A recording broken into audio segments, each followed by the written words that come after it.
Insta നോക്കിക്കൊണ്ടിരുന്നപ്പോഴേ ഒരു ചേട്ടൻ സിമ്പിളായിട്ടൊരു Maggi ഉണ്ടാക്കിയത്.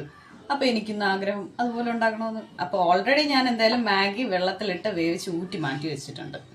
ഇനി ഇതിലേക്ക് എന്തൊക്കെയാണ് ചേർക്കേണ്ടത് ഞാൻ കാണിച്ചു തരാം.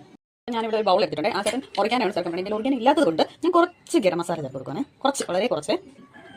ഇതിലേക്ക് കുറച്ച് ചില്ലി ഫ്ലേക്സ് ചേർത്ത് കൊടുക്കുവാണ്. കുറച്ച് മാത്രം ചേർക്കുമ്പോൾ എരിവിനനുസരിച്ച്. പിന്നെ ചേർക്കാൻ പോകുന്നത് ചോപ്പ് ചെയ്ത് വെച്ചിരിക്കുന്ന ഗാർലിക്കാണ്. ഇതൊരു ഒരെണ്ണം ഉണ്ട് ചോപ്പ് ചെയ്ത് വെച്ചിരുന്ന ഗാർലിക്കും. പിന്നെ ചേർക്കാൻ പോകുന്നത് കുറച്ച് സോയാ സോസുമാണ്. കുറച്ച് മാത്രം മതിയേ. ചൂട് പിടിക്കാൻ ചൂട് പിടിക്കുന്നുണ്ട്. ഇനി ഇത് നല്ലതുപോലെ മിക്സ് ആക്കണേ. ഇത്രേ ഉള്ളൂ, സിമ്പിൾ. ഇപ്പം ഞാൻ അതിലേക്ക് ചേർത്തിരിക്കുന്നത് അതിൽ കിട്ടുന്ന മസാല തന്നെയാണ്. ഇനി ഇതിലേക്ക് നമുക്ക് ഏത് എണ്ണയാണോ എണ്ണയും കൂടെ ചൂടാക്കി ഒഴിക്കാം. മിക്സ് ചെയ്തെടുക്കാം. കാണിച്ചു തരാം. എണ്ണ ചൂടായിട്ടുണ്ട്, ഞാൻ ഒഴിക്കാൻ പോകണം. ചൂട് വെച്ചോട്ടെ. നല്ലതുപോലെ മിക്സ് ആക്കാം. നമുക്കിത് മാഗി കൂടെ മിക്സ് ആക്കി കഴിച്ച് നോക്കാമേ.